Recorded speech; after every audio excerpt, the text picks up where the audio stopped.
मालेगाव बॉम्बस्फोटाचा खटल्याचा निकाल आज लागला आणि कर्नल पुरोहित, साध्वी प्रज्ञाजी यांच्यासह सर्वांना दोषमुक्त निर्दोष केले.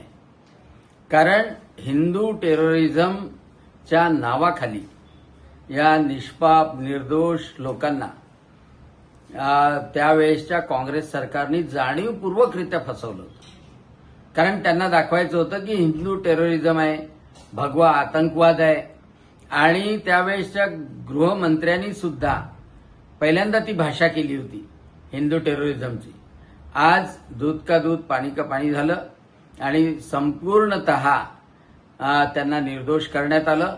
पण दुर्दैव एवढंच आहे की विनाकारण अनेक वर्षापर्यंत कर्नल पुरोहित, साध्वी प्रज्ञाजी यांना हाल अपेष्टा त्या कैदेमध्ये सहन कराव्या लागल्या आणि देशासाठी किंमत मोजावी लागली.